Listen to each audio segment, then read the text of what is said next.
And we're live. Hey, everybody, it's FL Teams Live. And we are coming to you with a Super Bowl 57 preview show today. Stay tuned. We got other stuff coming up before the Super Bowl. We'll talk about that in a bit. I'm Jeff Macolino. Joining me as always on Wednesdays, or pretty much always, is Jeremiah Hensley. And we got Steve here from Married with Picks, because he's going to provide some valuable insight into this game as well. Super Bowl 57. I will say, one team I think even Steve will agree had a little bit easier of a route to this game than the other one. The NFC turned out not to be. We're in a lot of competitive teams, and the Eagles, let's face it, all year we're the king of the NFC. The only little struggle I would say the Eagles had this year was when they didn't have their quarterback, Lane Johnson. Several of their players were out. They're healthy. Probably the healthier team, at least when you talk about major injury, because there's one that can swing the whole game. The AFC a little bit tougher, but the Chiefs, what is this? Their third Super Bowl in 4 seasons. They're arguably with a win here, kind of in that dynasty territory, making 3 in 4 years, winning a couple of them. But with a loss, Jeff, Patrick Mahomes' Super Bowl record goes to 1-2. Not very impressive, especially when he's probably thinking he wants to catch Tom Brady. Yeah, well, and boy, his Super Bowl against Tom Brady. One thing I'll say about that record, man, his receivers hung him out to dry in that game, and his offensive line. It was like 1 against 11. It was kind of like Patrick Mahomes played a game with my son's flag football team, blocking NFL players and trying to catch passes from Mahomes. But yeah, he's coming into this one limping, literally limping into this one. So we'll see how that goes. Let's kick things off here by talking about our key to the game, and I'll kick things off first because I've kind of already teed it up there for myself. I think the key to the game to me is Patrick Mahomes' ankle. He gutted it out against the Bengals. He was severely limited with his mobility. He's a passing quarterback. He's not a running quarterback, but he is extremely mobile inside and outside the pocket in his passing game. If there is a team that you do not want to go up against as a quarterback, period, it's probably Philly in their pass rush. If there's a team when you're on a bum ankle you don't want to go up against, it's definitely Philly and their pass rush, which is only a few sacks.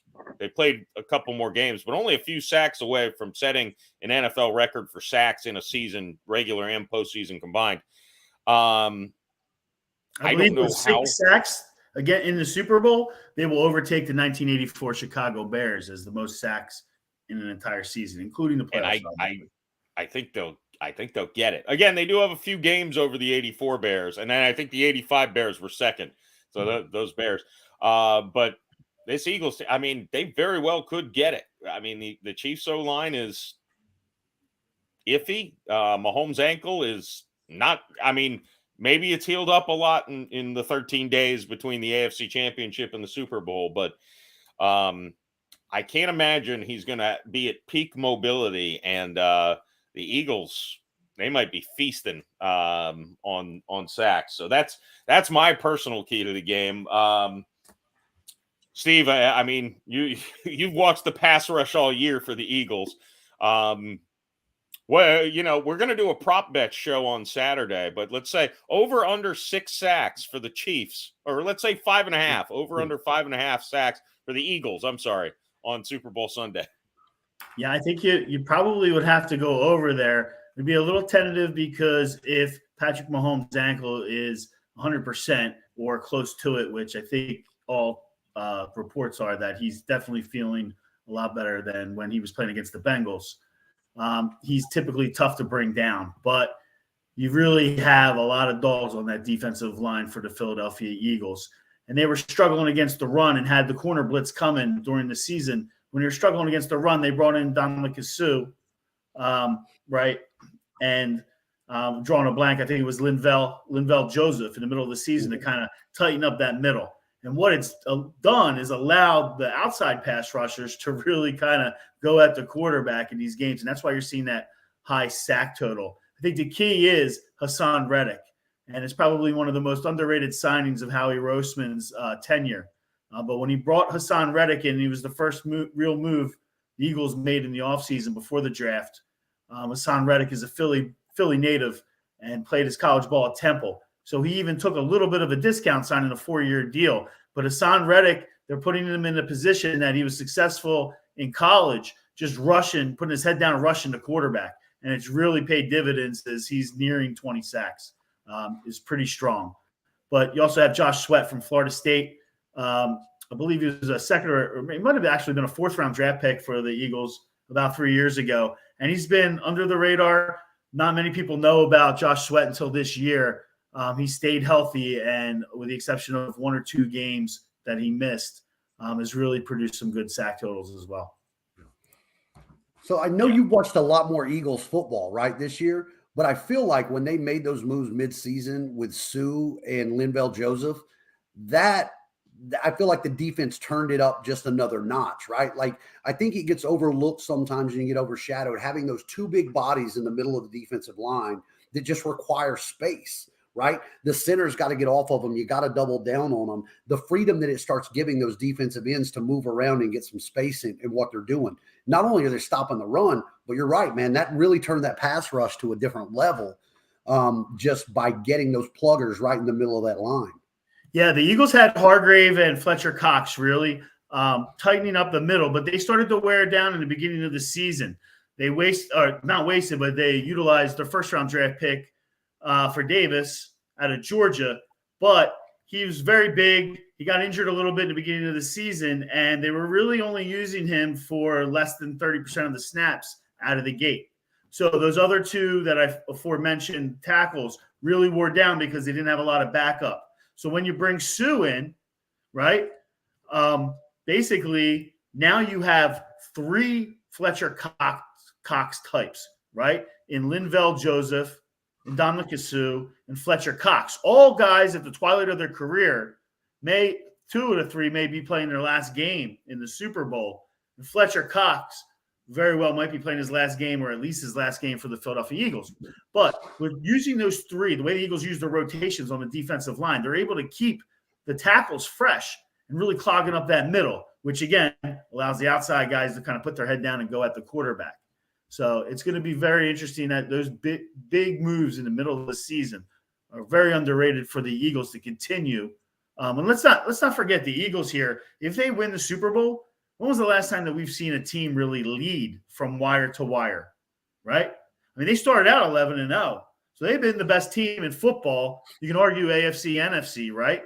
That the AFC is a little bit tighter, a little bit better competition. But the Eagles and the NFC have taken care of business. They started out 11-0, right? Jalen Hurts is 16-3 as the starter of this team, and they never have relinquished the lead. So if they win this, it's been a while. I can't really remember last time somebody's led from wire to wire. Usually teams kind of struggle in the beginning, not too worried about it as long as you're playing strong football in November and especially in December. Yeah. I'm thinking 09 when the Colts started 14-0 and the Saints started 13-0. And they met in the Super Bowl, that's probably the closest like wire to wire that I can think of. Probably, yeah, I mean, going back a while. I'm sure there's been another one, but I wonder why that one popped in my head. Yeah, I'm surprised we haven't talked about Sean Payton going to Denver because that might be the best move that you could have had as a Saints fan because hopefully he goes and gets his boyfriend out of the Saints, gets that horrible contract they gave to Taysom Hill a couple of years ago. That was not a horrible contract. That was not a horrible contract. That is a great contract. I'll tell you what, Jeff. We're not going into that. Giving Taysom Hill a 4-year, $140 million deal. No. Let me cut you off. That is not real money. It is a $40 million deal for 4 years. If he starts every game at quarterback, it goes to 140. Completely BS headlines from ESPN. So even $40 million, isn't that like the 98 Steelers giving Cordell Stewart a $60 million contract for 3 years? Don't compare Taysom Hill and Cordell Stewart. You're embarrassing yourself. Taysom I'll take Hill Hill over is a Stewart all stud day. on offense. He averages over 5 yards a carry every single season. He's a receiving threat. He's a special teams player. He does everything, and he throws a pretty nice pass too. No, not even. Hey, not Frog, even you think Taysom Hill in his prime or slash Cordell Stewart in his prime? Taysom Hill all day. Are you I think crazy? I look at slash. I think I might go Hill too, dude. I was never a Slash fan. No, Taysom Hill is also 7-2 as a starting quarterback. By the way, I mean it's not like he didn't. So one of those losses against the Eagles. I can't believe we're sitting here and you're defending Taysom Hill as a good signing and a good player. Hey, you're the one who brought him up. But wait a second, like it may be in a veer off moment here, but when you do look at the stats in a bubble, Taysom Hill puts up good numbers in what he is. So what's like? New Orleans needs a quarterback, and everybody's already attaching them to everybody else. Like Derek Carr. Could you ever see them taking a season and just rolling it and just putting Hill at quarterback and saying, this is what we're going to do one season and let it roll? I mean, is he Tim Tebow light? Like, what could Taysom Hill do? No, he's better than Tim Tebow. He can throw a spiral. Tim Tebow never could do that. It'd be interesting to see him in a full season. I would love to, but I don't think it's going to happen. I think they're going pretty aggressively for Derek Carr, which is, we'll talk about this stuff next week. Let's focus on the Super Bowl. Just trying to throw you a bone. I don't mind it. Hey, it's NFC South. It's a Florida team's division rival. Jeremiah, do you have a key to the game Sunday?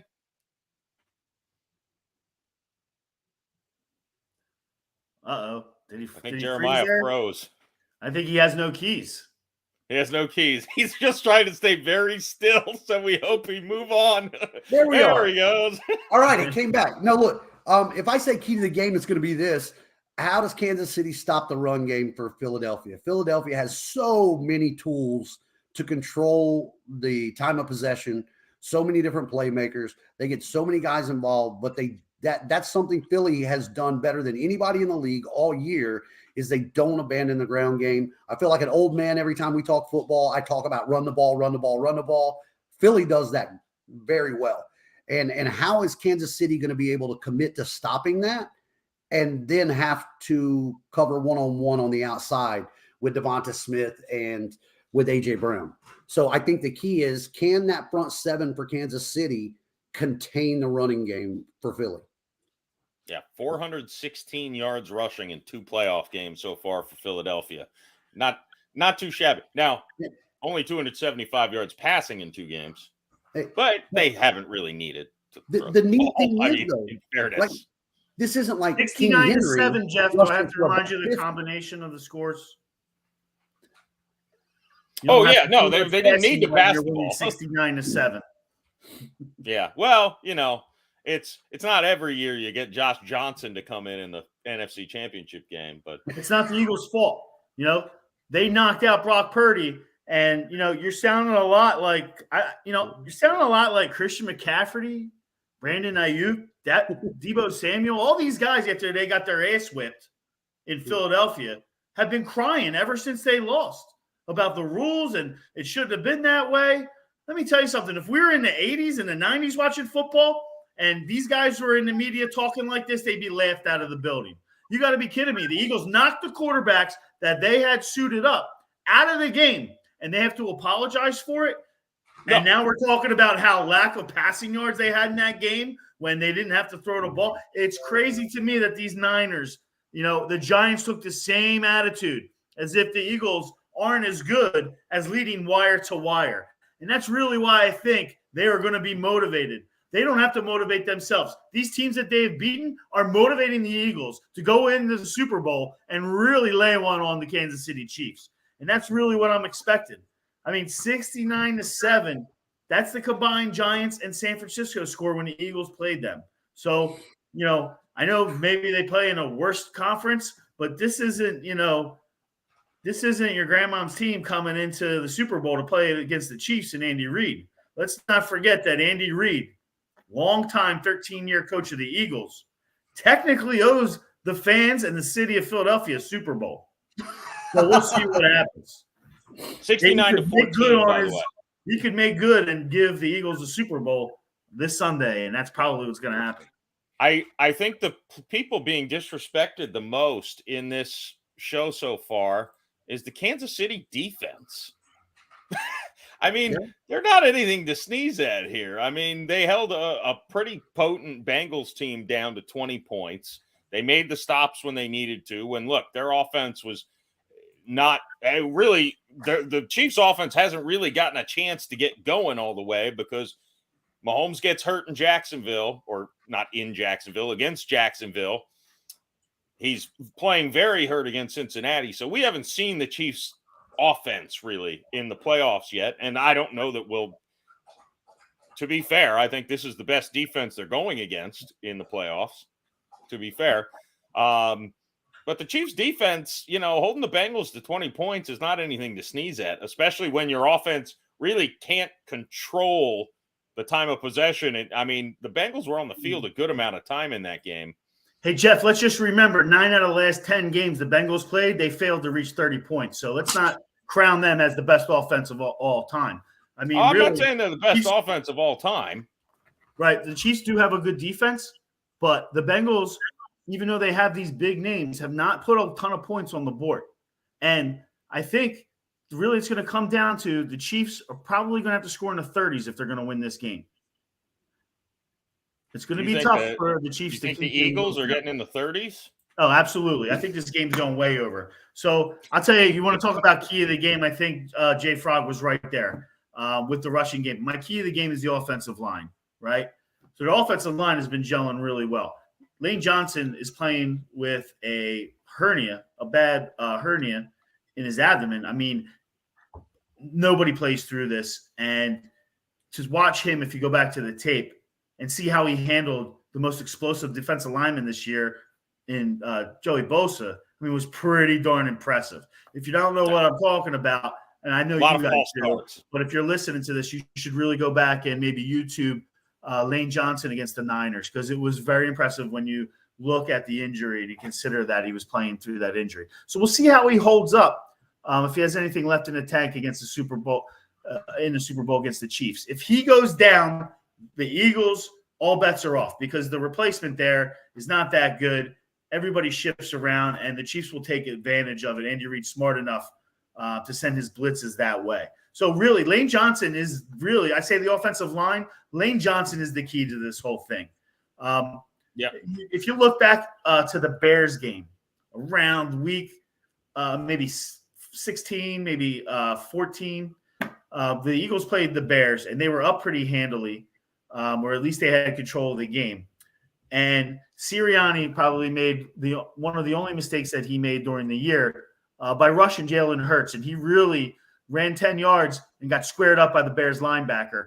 And that put Hurts out for the next 2 games was a serious lick. And it was in the frozen tundra of Chicago, where it was probably, I think, about 10 degrees. So my point in going back all the way to the Chicago game, Jeff, to address a point earlier, I think even though the Eagles, as I pointed out, won a combined 69-7, it is a valid concern about the passing game. Because the passing game against Green Bay in the middle of the season, they looked really good against Tennessee. Hurts was throwing the ball up. He had no problem completing passes. Smith, A.J. Brown, who has kind of fallen off the earth here in the last couple of games, he hasn't gotten the ball. So look out for him if the trends are, usually in the NFL, in a big game, the guy who got the ball last time, the other guy will get the ball. So Smith's gotten the ball 2 straight times. They can take their choice usually. And they'll probably go to A.J. Brown. But he's delivering the ball to Goddard as well at tight end. Ever since he got that injury against Chicago, that was his shoulder. So, again, it's a valid point that you make, Jeff. If they do get in a shootout and the Eagles' defense don't stop the Chiefs, the Eagles are going to be forced to pass the ball. So I still personally have a question because we haven't seen it. I think he's probably fine, but I still need to see it. In the Super Bowl, I need to see Jalen Hurts be able to deliver the ball deep on a consistent basis and really feed the ball into A.J. Brown. If they're going to win this game, A.J. Brown has to get involved. I agree with everything you said. I mean, I do think it's fitting because the NFL season is such a grind that really, my key was a guy's injury and your key was a guy's injury. And serious, I mean, look, if Mahomes goes out of the game or Lane Johnson goes out of the game, the other team's going to win. I think almost certainly. I agree. Mean, you know, and hopefully just from a football perspective, hopefully they're both feeling as good as possible. I know Lane Johnson's going to go under the knife as soon as the season's over. So he's probably not feeling any better, but you know, hopefully he at least can. I'm sure he'll do anything he can to stay on the field on Sunday. Well, the key thing, I mean, Lane Johnson is a big wild card. I mean, the guy is probably he's top 3 offensive lineman of our era. I'm telling you that right now. You might not watch him as much, but this guy is dominant. He doesn't I don't think he's allowed a hurry this whole season. This guy is sickly good. He's going to go down as one of the best left tackles ever. But the truth about Lane Johnson is that he struggled last year, and he still struggles with mental health. He left the team and drove all the way back to Oklahoma on a whim right before the game. So my point is that, listen, people struggle with these kinds of things, but we saw it before when the Raiders were in the Super Bowl and their center took off and went down to Tijuana and didn't come back. And by the time he came back Saturday night, he thought all would be forgiven, and the Raiders didn't even suit him up. So you always have to be thinking, like, there might be an issue. This guy deserted once. It could happen on the biggest stage. If it ever happens again, it probably would happen on the biggest stage. So hopefully Lane's okay and he shows up. But if the Eagles win and Lane Johnson stays healthy and he plays very well, all these things I'm saying, you have to consider these things just to put it in the spotlight of how awesome of a job it would be if Lane Johnson does, in fact, play, stay healthy, win the Super Bowl. This guy's been through a lot, and he's probably, like I said, maybe the best offensive lineman of our era. And that, I know, I don't say that lightly. That's saying a lot. I think there's an argument to be made that, you know, of his time period, I don't know anyone who's done it. He's got to at least be top 3, like you said initially. You know what's really interesting about Lane Johnson is that when he came out of the draft, right, the first 3 picks of the draft were tackles. They were all supposed to be all world, and he was the 3rd one taken. And I'm pretty sure he's probably the only one still playing.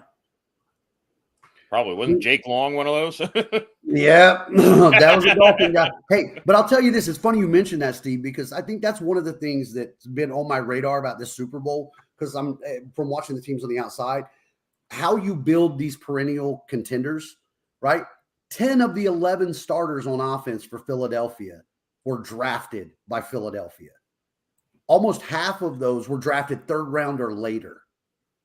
That's unheard of. The only offensive starter who was not drafted by this organization is A.J. Brown. So when you talk about earlier, Howie Roseman and the deals that he made, like, he's been doing an unbelievable job. And then you flip around and look at Brett Veach on the other side, doing the same thing with Kansas City. Kansas City's defense is in that same boat. So, you know, all this free agency stuff, I'm going to get hyped up about it because I'm a Dolphins fan and it's all I got. It's my Super Bowl, right? But free agency, you get in this crazy frenzy. But if you're going to be a winner in the NFL, you do it in the draft, and you don't do it on day one. You don't. Last year, point. But let's even look at A.J. Brown, the one guy you're pointing out that's probably most important. That's one of the most important pieces that wasn't drafted. The Eagles obtained him by giving a 1st-round draft pick on draft night. So he's kind of like a draft pick, but even smarter, right? Because what did Howie do? Howie realized one of his weaknesses was identifying the wide receiver position in the draft. Yeah. He made many mistakes. He ended up getting Smith, but he missed out on Jefferson, right, when he drafted Rieger. So what did he do? He knew he needed another big guy. Well, you already got a guy that has proven that he can do it in the NFL. So why not use the draft capital on the wide receiver? And ironically, that 1st-round draft pick that went over to Tennessee was used by Tennessee to take a wide receiver. Yeah. Hey, just to circle back real quick, too, to answer the question of the Lane Johnson draft. Lane Johnson was actually, drafted 4th, right? So 1st was the tackle Eric Fisher from Kansas City. I don't believe he still plays for the Chiefs. 2nd was Luke Jokel, your guys from Jacksonville down at FL Teams. Yeah. The 3rd pick, like you said, Deion Jordan from Miami. Oof. Boy, that was an embarrassing one, dude. We traded up for that, by the way. Traded up for Deion Jordan.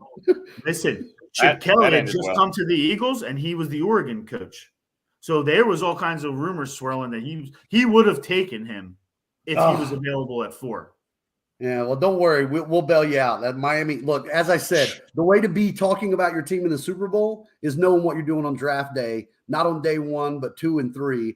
And the way to be here looking forward to free agency is Deion Jordan at 3. But Yeah, exactly.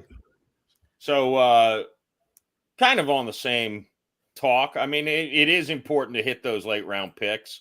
So my next question: anybody under the radar that you think might end up being a big player? And I'm going to cheat. I'm going to cheat for 2 reasons. I'm going to name 2 guys because they're both Florida guys. I'm going to name my guy. Watch.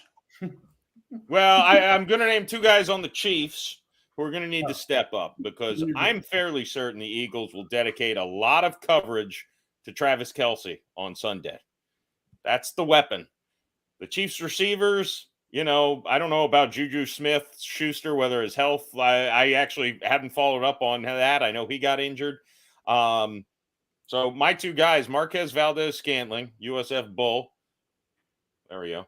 And Kadarius Toney from the University of Florida. They got from the Giants in a trade.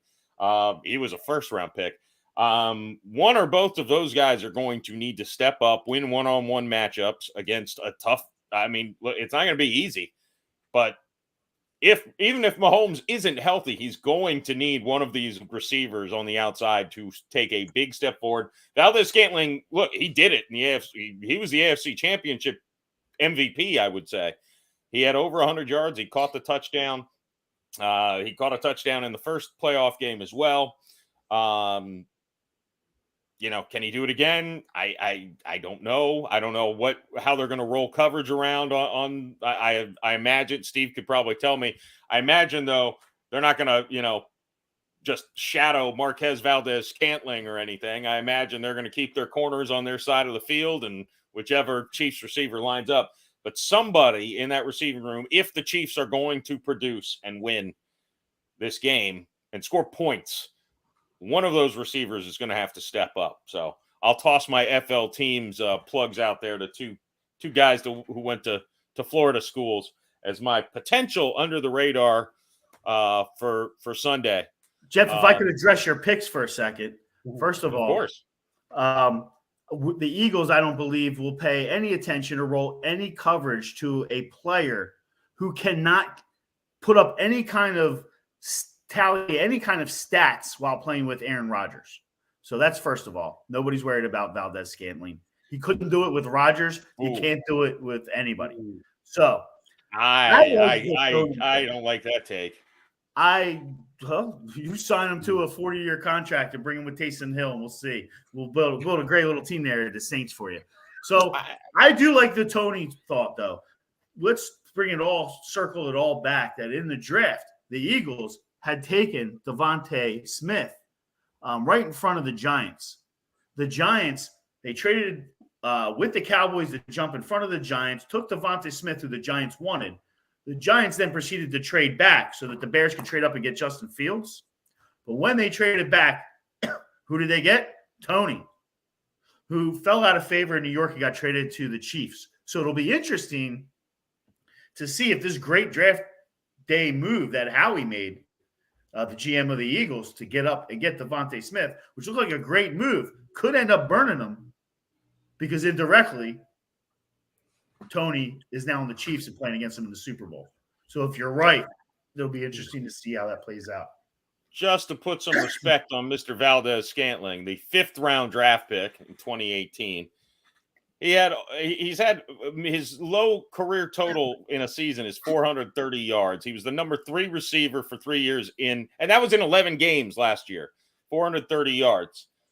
He was the number 3 receiver his first 2 years, 581, 452. His 3rd year, he was their number 2. Behind Devontae Adams. He's not getting a large target share there. 690 and 6 touchdowns. Last year, 11 games. This year, 687, 2 touchdowns. He's got 2 TDs in 2 playoff games. Put some respect on Valdez-Scantling, a 5th-round pick. It's not like he was drafted to take targets away from Davante Adams. His stats aren't blowing me away, Jeff. I'll be honest with you. But the best point you make is that there's not a lot of ball left after Davante Adams. Right? Yeah. His best season statistically, like outside of touchdowns, is this year. And I'd argue Mahomes is better than Rodgers. And there's not other than Kelsey, who is the lion's share of the targets in Kansas City, they spread the ball around a lot. They don't really have a go-to receiver, which, by the way, I disrespect move on from Valdez-Scantling. I mean, I'm more impressed that you rolled off his numbers and stats than I am with the stats themselves. Well, but look, here's one thing. I disrespected the Eagles before the season, although I picked them to win their division. Before the season or all year long? I watched some of the power rankings, Jeff. Remember? I had them in the top 5 for most of the year. Except for the first few weeks. Had them. You were quick to move San Fran in front of them by week 14. Yeah. How'd that play out? Well, calls it like I don't know. They didn't play in week 14. Hey, so I want to stay on this under the radar thing because it ties in too well, right? You stayed with your Florida boys. I'm going to stay with FL teams and give you a Florida guy, but we're going on the opposite side of the ball with the opposite team. Jeff, you opened my eyes last year to a little pain in the ass named Chauncey Gardner-Johnson, right?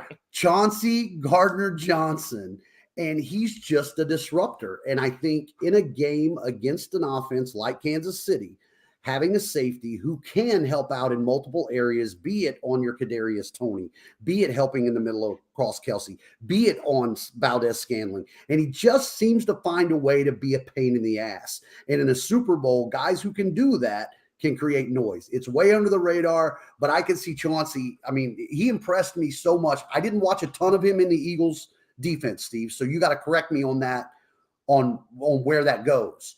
He apparently doesn't like the Chauncey Gardner comments. I guess not. Like, what happened? We dropped out. But I haven't watched him a ton with the Eagles, right?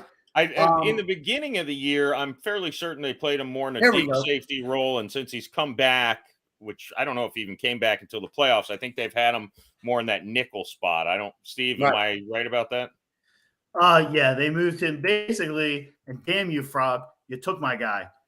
So I'm moving on to the next one. But yeah, he basically was. Listen, this is the key to the Eagles secondary. If you haven't noticed, he was out.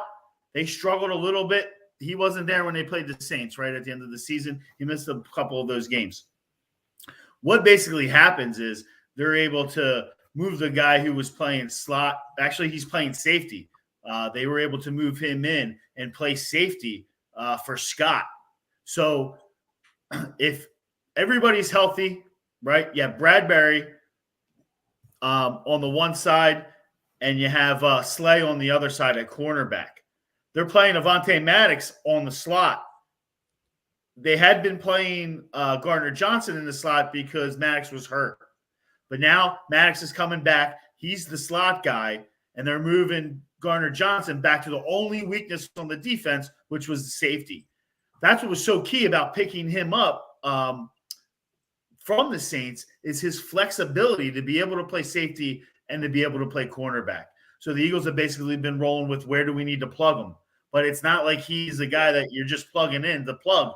He is an absolute steal and a kill. He is an absolute key to this game. If everybody's healthy and he's playing, Jeff, you know better than anybody. And I just learned it this year. He talks with the best of them. He chirps all game long. And he's the guy, if everybody doesn't know, that when he played for the Saints, all the receivers kept coming up to him and just punching him after the play was over. He got punched like 3 or 4 times because he's running his mouth the whole time. He gets under the team's skin. But even more than his mouth is his leg. His legs are more important. He's covering everybody. He's got he had a bunch of turnovers before he got hurt at the end of the season. And literally he was my key to the game. But I'll go back to you, Frog. You want to talk more about it? No, sorry, dude. I just literally, I didn't really, he was way under the radar to me until I think Yeah, we did a behind enemy lines and Jeff talked to me about him with the Saints. And I watched him that game perfect. and he's just in people's head, dude. And on a big stage like this, where, we talk about people like Lane Johnson, hope everything's good together mentally, like CJ Gardner Johnson's gonna be ready and he's gonna be chirping and he's got that Florida Gator swag and what it is. And I think that sort of stuff, big time players make big time plays. I think he's going to be, he's somebody to watch in this. It's a key. Yeah, I think, I could see him being a key to messing up my keys, my under the radar players, I should say. Because, I don't know, Tony and Valdez-Scantling, I would think, could, go into the Super Bowl for the first time because they haven't been with the Chiefs the last couple times they went. I could see Chauncey getting in their heads a little bit. That being said, Chauncey's also new to this stage. So we'll see. Kadarius Toney showed in New York. He's not the most mentally strong guy. I mean, he's a hell of an athlete. He's got tools, unbelievable. But I think MVS could make the same argument. Yeah. So I didn't mean to take that one from you, Steve. So give me another under the radar guy. You're the one with the deep bank of this. So give me somebody else we're looking at. Well, I'll tell you, I'm clearly not going to go with a Chiefs guy as my backup guy. I'm going to go with Boston Scott, another Saint pillaged. Listen, you're very close. I thought about, and I had to do this on the fly because I had CJ Gardner Johnson all teed up. But you're very close, Boston Scott. Even more important than Boston Scott is a guy named Kenneth Gainwell. Not a lot of people know about Kenny Gainwell, but he was a fifth-round draft pick in the 2021 draft, 150th overall. Yeah. He rushed for 48 yards against San Francisco, but 112 yards, 112 against the Giants. So they really love Gainwell. They kind of brought him in to be a third down back. But what they've done is, and he's fresh, is they're giving him as many or more carries than Miles Sanders. Let's not forget Miles Sanders is a free agent at the end of the year, and Howie is not going to back the truck up to pay any running back. So if he's looking for a big payday, you can wave goodbye to him. And what Howie will do in this situation is look for somebody else who is going to take the ball and give it to them instead of the free agent.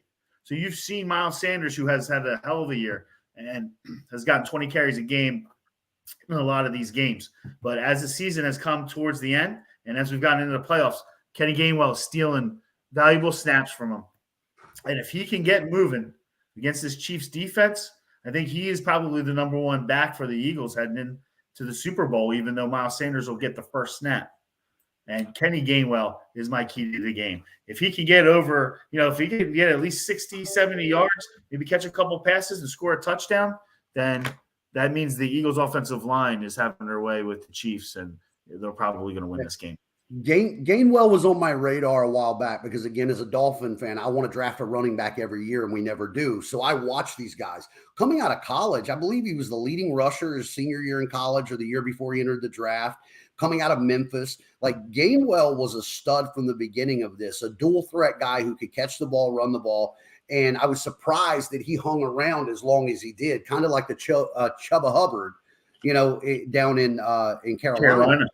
Yeah. So, I mean, like Gainwell is absolutely under the radar in what he brings. And that's what I was talking about earlier. I mean, you got to worry about not just different runners, but running styles. Sanders, Gainwell, Boston, Hurts. There's four guys back there that, if they chalk up 50 yards apiece, you've rushed for 200 yards. Ain't like you turn around and give it to Travis Henry 20 times. You got to adjust. And I think that's what's made the Eagles just dangerous, dude. I agree. And listen, I know we're talking a lot about these kind of obsolete guys, but I think if we're honest with ourselves, probably the key to the game, and this might be under the radar based off what we're talking about, is Jalen Hurts. Let's be honest. The guy looks like a world beater. He looks like everything you want in a quarterback. He definitely is in the leader. The questions about Jalen Hurts is on the field. We talked about his shoulder being injured, but for me, Jalen Hurts has something to prove here. And has something to prove more than anybody on that football field. Jalen Hurts has not done – he has been the best regular season quarterback in college and has been the best regular season quarterback this year. And in my opinion, is the MVP of the league. But I digress on that opinion. The key with Jalen Hurts is that he has not done it on the top stage. He was benched in Alabama for Tua, right? And then handled it with class, but had to move along to Oklahoma, who was not able to get to the national championship game when he was the leader, right? So he's played well to get his team to this position. But as Jeff alluded to earlier, nobody's taking these stats and putting them in the Hall of Fame. They haven't had to throw the ball, but the truth is he just hasn't done it, and he has to prove it. And the fans of Philadelphia are really waiting to fall completely in love with this guy if he can take them over the top and win on the top stage, which is the Super Bowl. He's come a long way, as improved, but the one thing he has not proved to anyone is that he can win on the top stage. And that's really what being a winner is all about. So if he loses this game, do you write Jalen Hurts off? I know the Eagles won't. They're going to sign him, and he's going to be the quarterback for a long time. Maybe they'll get back and have an opportunity to prove himself again. But right now, in 2023, there's no bigger game for Jalen Hurts, who, again, is looking to get a new contract, than the Super Bowl. And if he can prove it, they're going to back the Brinks truck up for him. Not Miles Sanders, but they will for Jalen Hurts. Yeah, it's an interesting, and it actually relates to Isaac's comment where he brings up Isaiah Pacheco. I'm definitely more likely to get burnt on the show because I'm batting 1,000 there. I could see both, as odd as this sounds, defensively, I could see both teams loading up the box against the run and saying, prove you can pass. Mahomes with his ankle and a limited receiving core. I mean, look, even if they're all healthy, they're limited as a wide receiver. Hurts, we haven't seen him really have to competitively throw the ball down the field since before he got hurt, that Chicago game. Exactly. I could see in the beginning of the game, obviously, prove you can do it. We'll back off. But I could see them saying, no, you're not going to run. Prove you can throw the ball down the field and beat us. Then we'll back off. But otherwise, I could see the strategy being, let's stack the box and make them show us that they can do it. I don't know that running the ball is going to work early in this game, but I'm not defensive coordinator for either team. So, who the hell knows what that's what I think, though, is if you look at these two offenses and say they employ those strategies, I'll take A.J. Brown and Devonta Smith as a game breaker over Tony, Juju, Marquez. Because, those guys are possession and they do well underneath that. But you sneak up too much and Smith gets a step on you.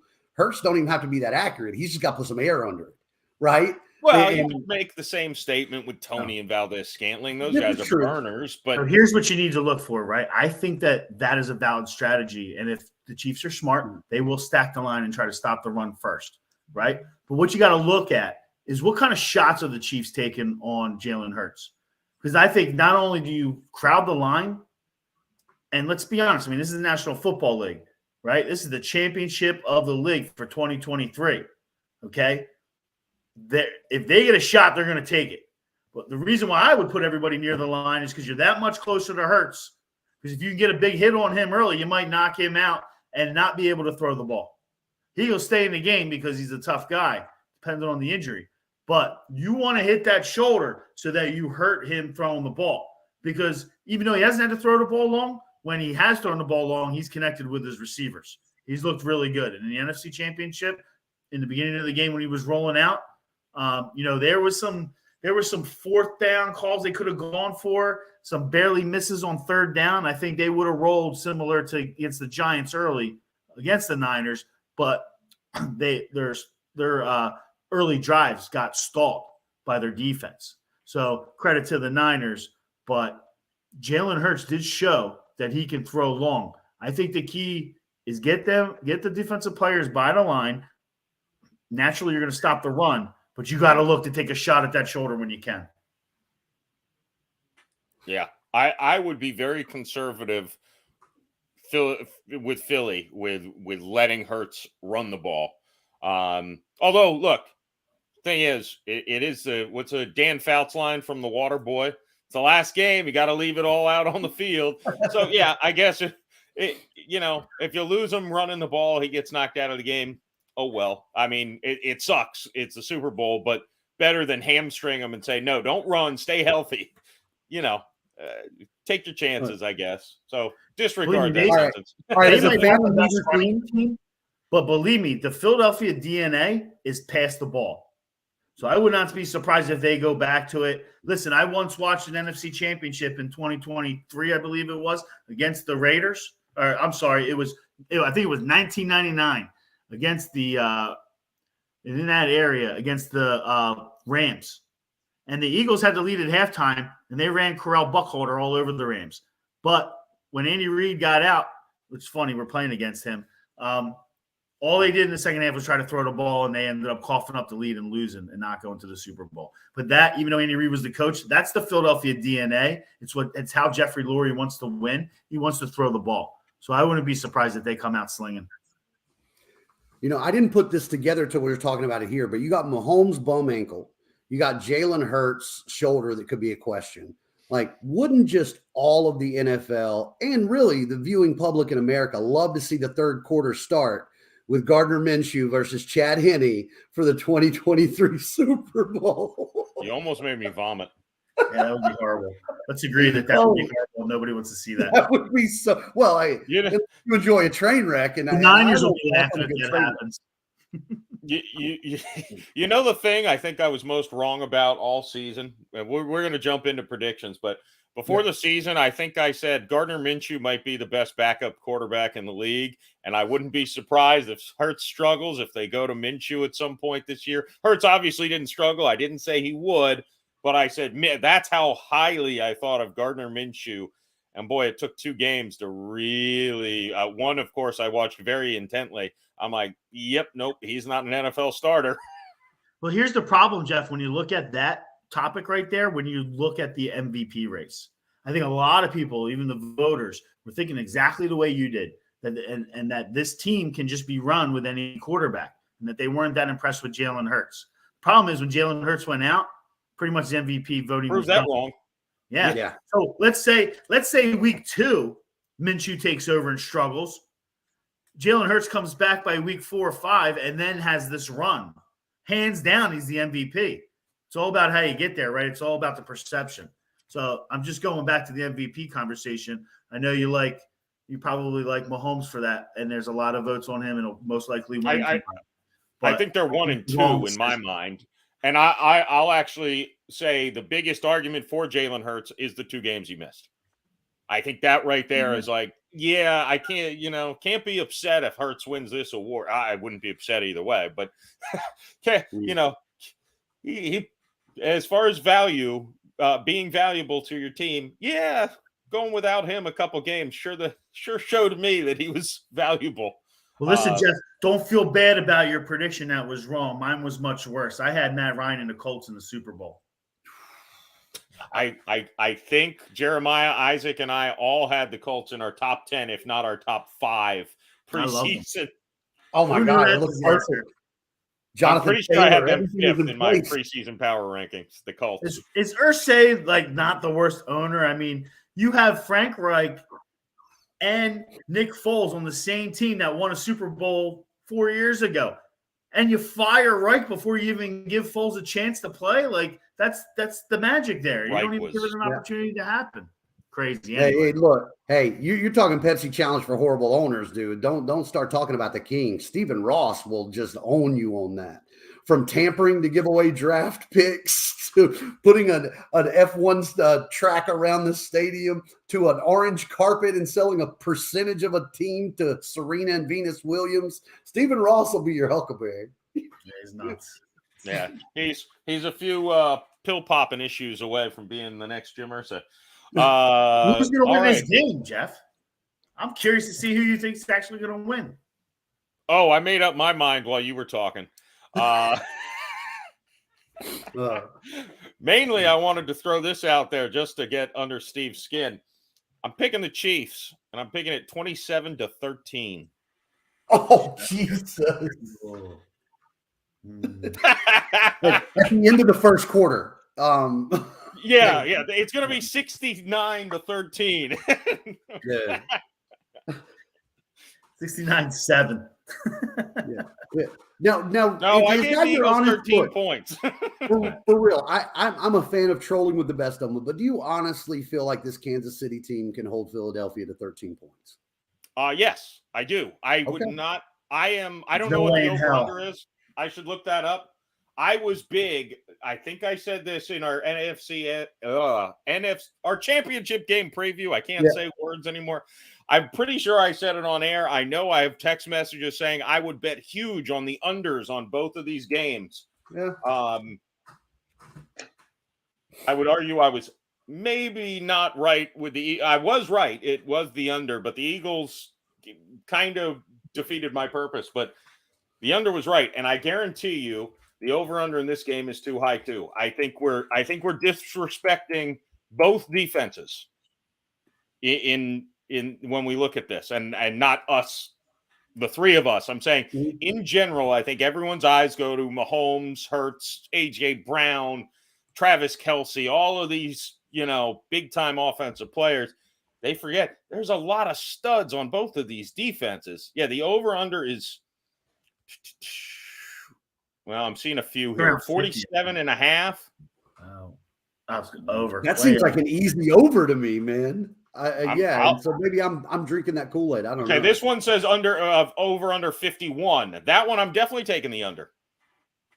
For that one seems a little low. 47.5 seems I think the team that wins with the 20s, and I would love it to be a close competitive game, but I could see it being a 20-13 game where a team scores late to give themselves that cushion. And I think 27-13.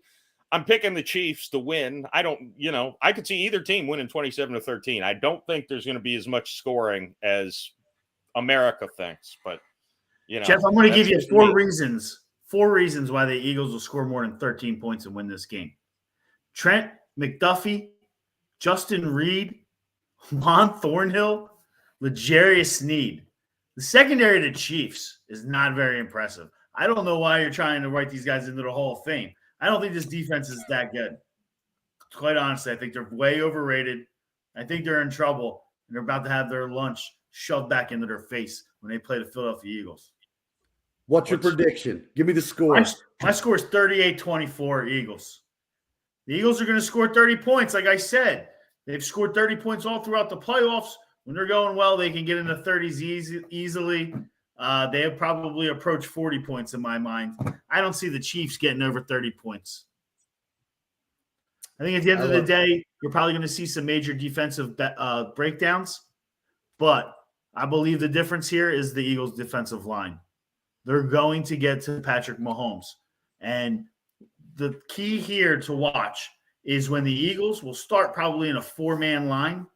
But when they break out to a 5-man line, when they're feeling comfortable enough that the cornerbacks and the safeties have it pretty much locked down. I mean, let's be honest. In my mind, all you got to do is roll double team to Travis Kelce, and then let's see what you can do, Chiefs, because that's the main guy that you got to stop.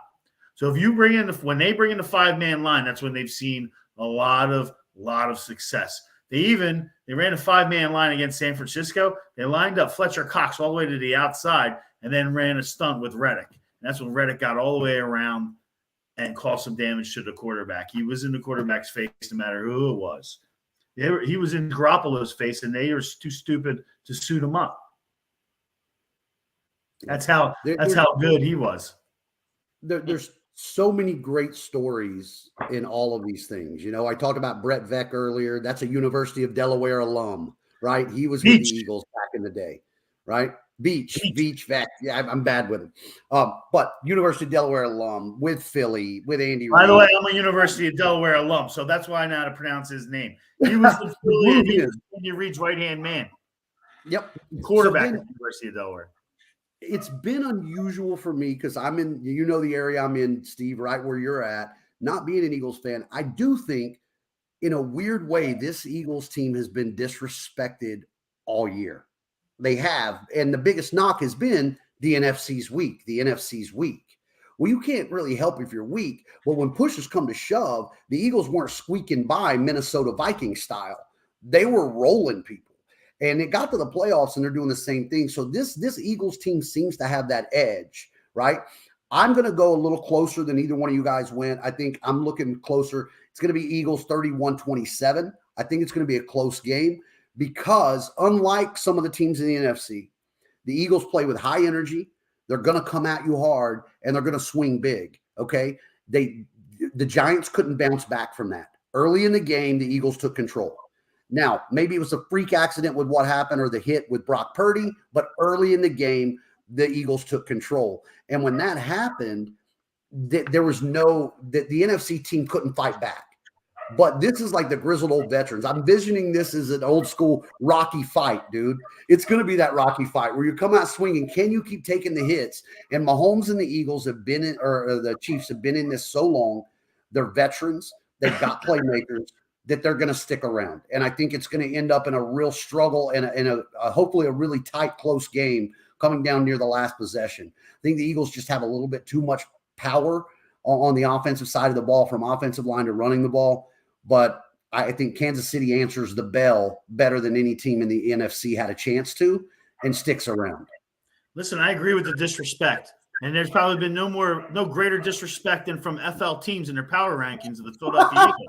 I mean, you got to understand, I think a lot of it, let's be honest, and it's this way in the corporate world and business, it's this way in the football field. Perception means everything. And the perception of the Philadelphia Eagles has not changed, even though they've won 16 games this season. The perception is that nobody believes in Jalen Hurts, even though he's demonstrated time and time again that he's a tough SOB and is in clear control of every player in that locker room. But even probably the biggest disrespect is not even Jalen Hurts. It's Nick Sirianni, let's be honest.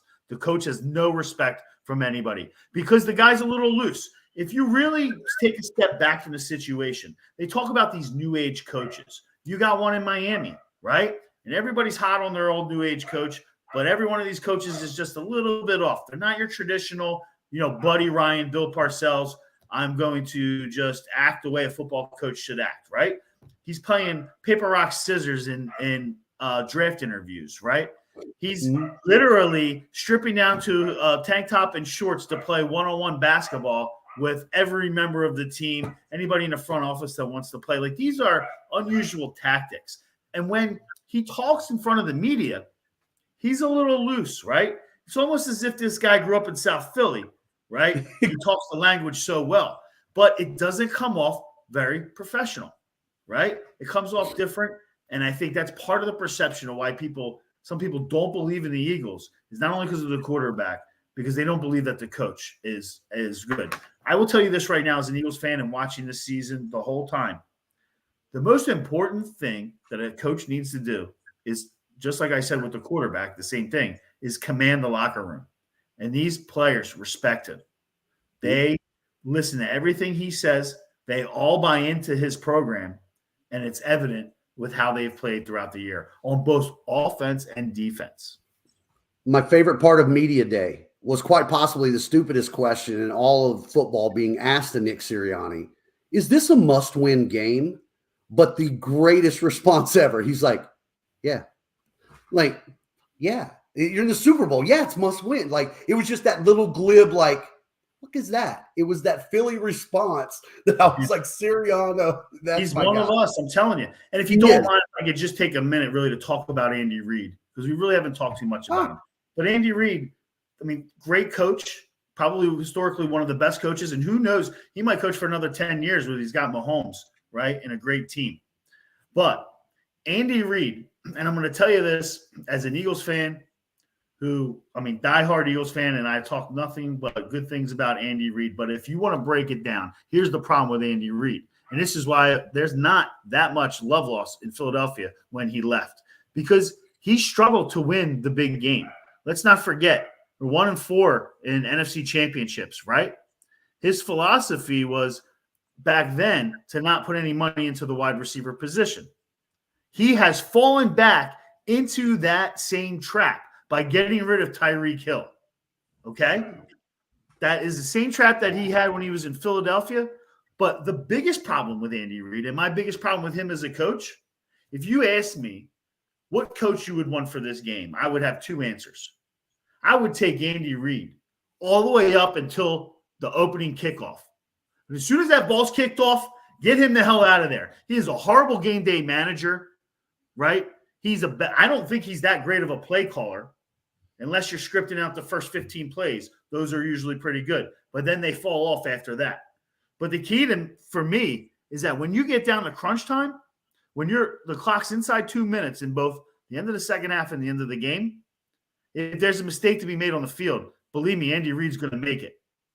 Whether it's taking 30 seconds to figure out the play he's going to call and get it late, they're going to have to burn a timeout, or just something stupid where the play call allows the clock to continue to run and it's going to hurt the Chiefs. Be on the lookout for bad clock management, because that is Andy Reid, my friends. When you peel away on the record and all the history, he sucks at managing a clock on game day, and you'll see it on Sunday. Yeah, no, I always keep an eye on that, and you're not wrong with Andy Reid and his clock management skills or lack thereof, right? I mean, he has not changed since he's been in Kansas City.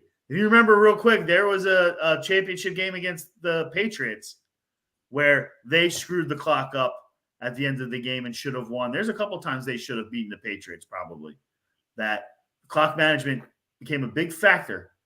And my man, Doug E.P., was the offensive coordinator when this happened. He didn't help the situation either. But I think when he came to Philadelphia, he showed the clock management wasn't an issue with him, too. Yeah, a lot of former Eagles coaches in the playoffs. Doug Peterson made an appearance, too. All right. Well, next year. We're going late tonight, but hey, Saturday I mentioned we will be doing a prop bet show. We're gonna have to come up with consequences for the winners and the losers here. I know that Isaac needs to clip this when the team it's a low scoring Super Bowl and show how smart I am compared to these two guys. Or when it's a high scoring Super Bowl, you clip that and play the Curb Your Enthusiasm music to it. So it's a win-win for FL teams. Listen, Jeff, we're looking on Married with Picks next year to bring in some guest speakers. So we might have to bring you on if you can show that you can pick some prop bets, then I know my wife and I are looking to bring on some guests. If you do well, we'll see about getting you on the program next year. All right. We didn't keep track last year of the results. Isaac had a sheet with all of our picks. All I know is he got some great clips of me making fun of Eli Apple to play when he gave up his touchdowns in the Super Bowl. So that's all we can hope for. Our whole props thing really just went. It was just Eli Apple got roasted. He just got hammered. And then God love him. He went out on Sunday. Right, he went out on Sunday and lived up to every bit of what we gave. I looked like Nostradamus. Is there a prop bet on who's going to drink the most alcoholic beverages on Sunday between the three of us? That's going to be you. I think you might be right. Sorry, Steve. I think I'm unbeaten when it comes to alcohol consumption. Yeah, Steve, we have to have that conversation. See, here's the thing. I've never seen my team in a Super Bowl, so I don't know how that affects you as a fan. Like, do you want to stay sober and together, or are you so stressed that you drink more? I made the choice to say there goes that. I made the choice to stay sober. I think I had a couple beers during the game when the Saints were in it. This is your second go around, Steve, so maybe you have a different strategy than last time. No, it's pretty much going to be the same strategy. Other than the fact that I was actually at the Super Bowl in 2018. So I'll tell you real quickly how that went down. I was in the Mall of America because it was 2 degrees out in Minnesota. I was in the Mall of America by 10 o'clock in the morning, finding an open bar in one of the restaurants. And we didn't stop till we got to till we had to take the train into the stadium. We got into the stadium. We're probably some of the first few hundred fans in there. I found someplace on the concourse at 1:30 in the afternoon that sold both Miller Lights and Captain and Cokes and proceeded to alternate until kickoff at 6:30. So I was feeling pretty good, and I'm probably going to do the same thing.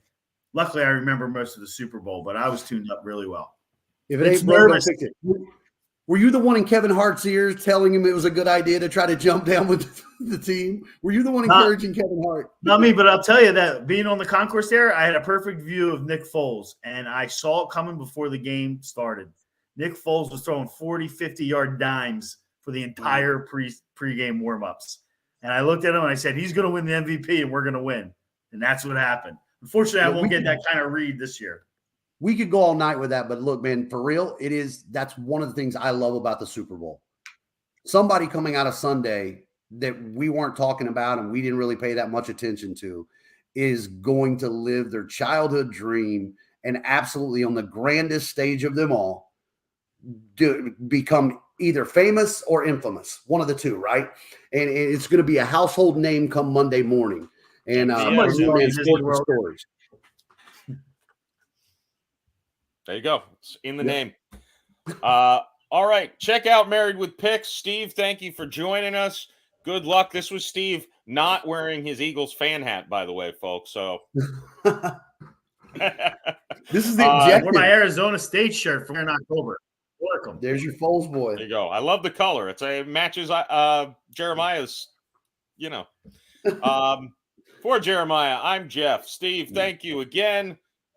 Enjoy the Super Bowl, folks. Come back Saturday for the prop bets. And, shoot us on the internets, the Twitters. Comment here any prop bets you want us to pick. And we'll throw those in the mix as well. Awesome. Peace. That was a piece, not a. That was two fingers. Go Bird. I know I was at an angle. Yeah. I'm not a Philly fan. You look like one. I think you're turning.